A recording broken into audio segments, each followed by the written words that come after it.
Hello everyone, welcome to another episode of Cook with Brooke, the cooking show that doesn't have any food. And actually this week we almost had food. We were going to have Carrie Knife come on from Knife's Edge, our restaurant here on campus, but she's not available. We're going to bring her on in the future, and she's going to come in and she's going to share one of her recipes with us. Now, as you know, I don't do any cooking on the show, and that's for a good reason. Many people actually pray after they eat the food that I make, so it's a little bit of a saving thing for them. But did you hear about the new restaurant that's called Karma? There's no menu. You get what you deserve when you go to that restaurant. All right, those are my two jokes. They're out of the way. I know that you were looking forward to those. So let me just talk for a few minutes about what's happening around the campus from my standpoint. It is a serious time in our nation with the surge of COVID cases that we're seeing across the U.S. Some people are predicting 1 million cases a week taking place. So it's certainly a surge. There's certainly a lot more exposure that's out there. We're seeing higher and higher numbers in Okaloosa County, Walton County, and Santa Rosa County, the three along the Gulf Coast where we primarily live. We're seeing about 15% positivity on tests. So that means there's a lot of COVID that's in the community. So that's given us some pause, and that's making us take a look at where we are and what we're doing. I'm happy to say that for the most part, everyone is doing the right things. They're maintaining their social distance, they're wearing their masks, they're washing hands, but you can't let your guard down. So you have to be super careful about that. You need to make sure that you're doing the right things, and you need to make sure the people around you are doing the right things as well. Because it's not just enough that we take care of ourselves, but we have to make sure that the people that are around us, our family, our friends, the things that they're doing can potentially impact us. So you really have to be thinking in broader terms about expanding your circle. It can't just be about you making sure that you're doing the right thing. You have to make sure that to begin with, but then you have to follow on. You need to look and make sure everyone around you is doing the right things as well. So it is a very serious time. I think the good news side of this is that there is a lot of discussion now about vaccines, which is good. There's 2 different companies that have vaccines that they expect to be certified by the FDA in the very near future. We have already identified the Air Force Enlisted Village to the state authorities as a senior living community that needs the vaccines. So within the overall priorities that we understand, healthcare workers will be first, and then senior living communities, individuals over the age of 65, and then I think perhaps school teachers and some children. But healthcare workers and senior living communities and over 65 are the top priorities. So we've already established our position in that roster.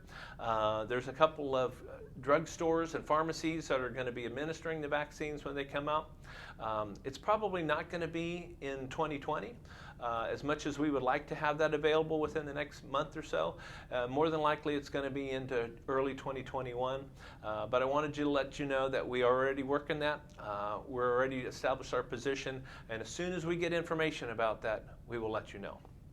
So again, I just go back and ask you to maintain the discipline and maintain your perseverance in this. It's been a long 8 or 9 months. It seems like we've been doing this for longer than that. But we've been very successful, with very few exceptions. We've had a couple of people that have gotten sick, but for the most part, we've been able to keep the virus outside of our community, and we want to continue to do that. So thank you for that. Thank you for your help, and thank you for your continued help as we go forward. So now we're going to cut over. We're going to take a look at some birthdays that are coming up, and maybe you'll see your name on there. Maybe not. Depends on when you're born. But we'll be right back. Thank you.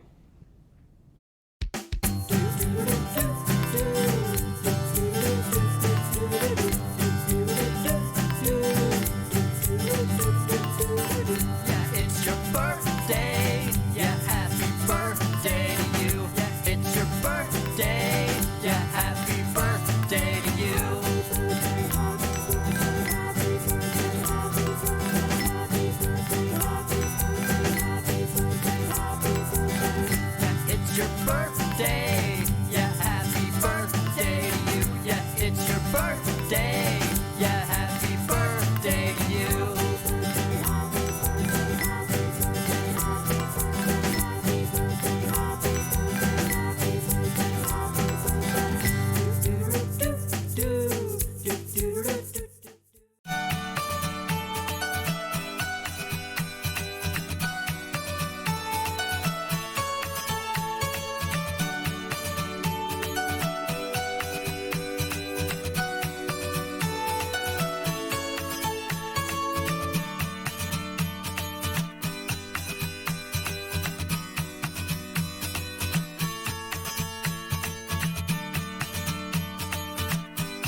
Hello everybody, welcome back.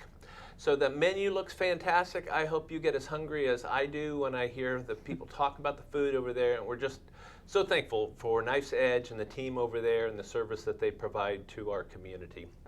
So now we have the director of Bob Hope Village, Bobbi Jo Dominguez. She is here and she's going to talk with us a little bit about COVID.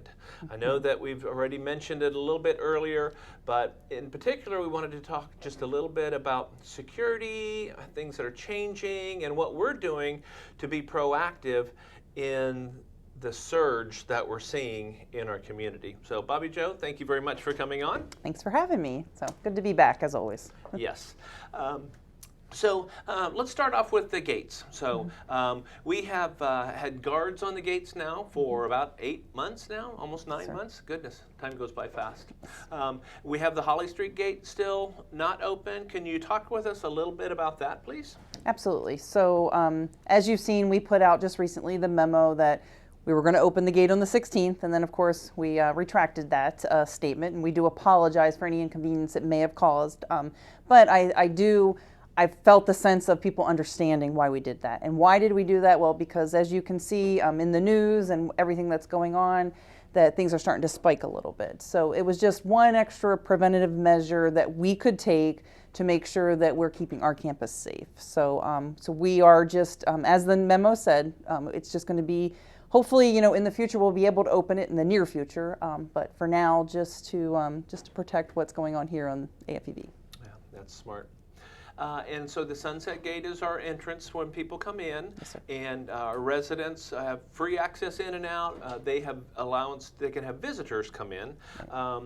What are some of the things that you're seeing from the visitor standpoint, and what are we thinking about in the future? Great. Well, as you can, we've been very lackadaisical on it, trying to, let the residents see their families after going that long time not being able to. But what we're finding is a large amount of visitors that are being put on the list. And so what we want to do is to kind of take that back a little bit. So we're going to ask that the residents could refill out the visitation forms, and we'll allow 5 visitors here in the local area.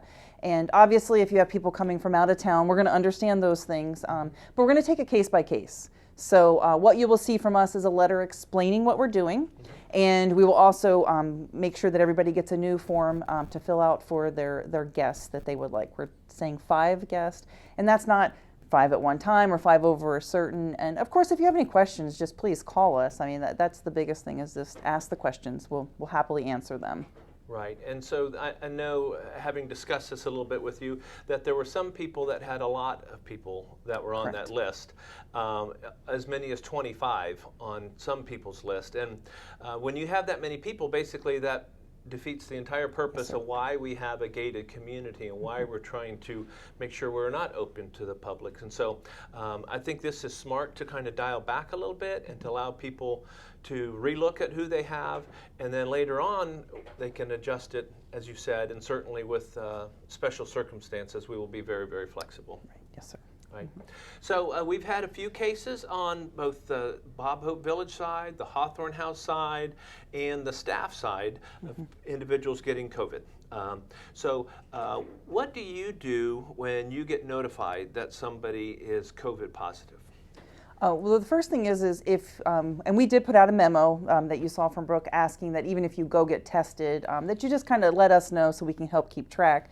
Those individuals that have come to us, and we truly appreciate that, to tell us that they have tested positive. The first step is to make sure that they've contacted all of the right sources, so the Department of Health, and has the contact tracing been done. And so we've kind of at that point reached out and made sure if there was contact with the staff, if there was drivers, or where they've kind of been, and then we'll we have a guideline that helps that they can check themselves at home to make sure that they're taking the right precautionary efforts. And then the biggest thing too is that if you need help, we can put your garbage outside, we'll take your garbage. You need groceries, we'll get you the garbage, or the groceries, I'm sorry. And those are all so you can stay at home, you can stay safe, and then you can protect those that are around you. So. Yeah. Well, I tell you, it's super important to communicate. Yes.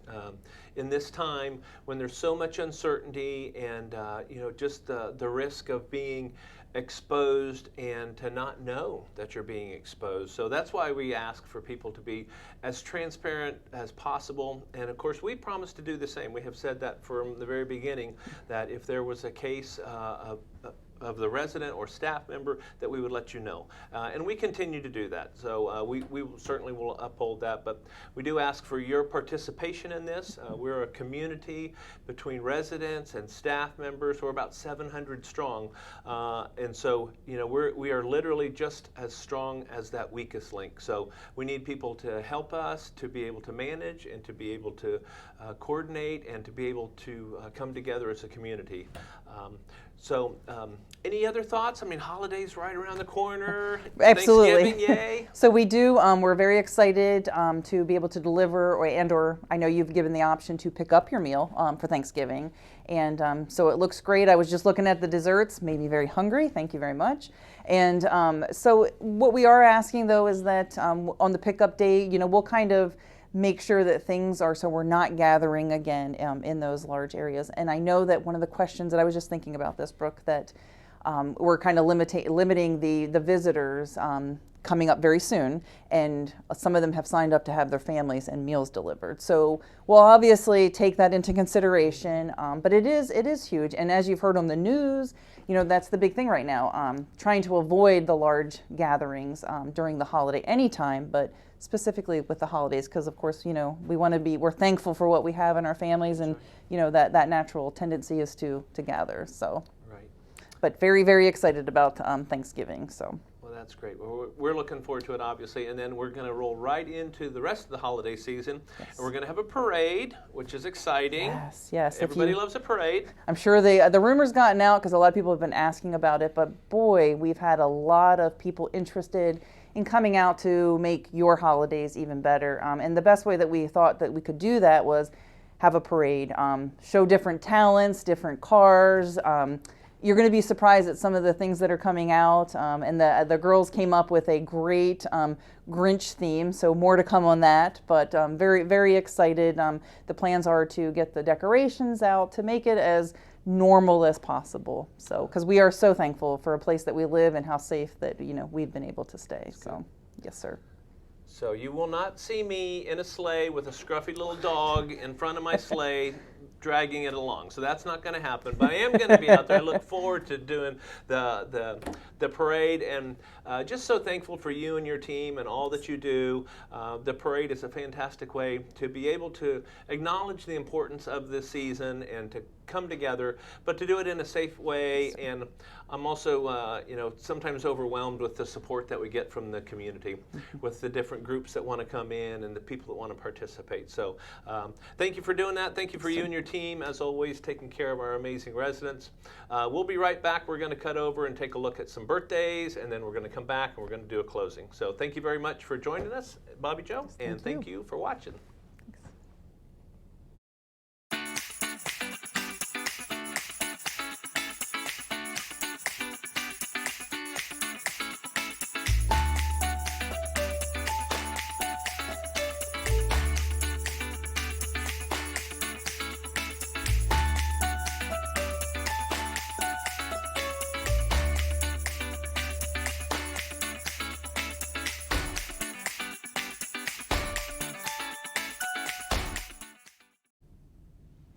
Okay, so great friends make great neighbors. Our referral program is a terrific way for you to be able to help our community, pick your own neighbors, pick the people that are going to live here, and really share the benefit of living in the Air Force Enlisted Village.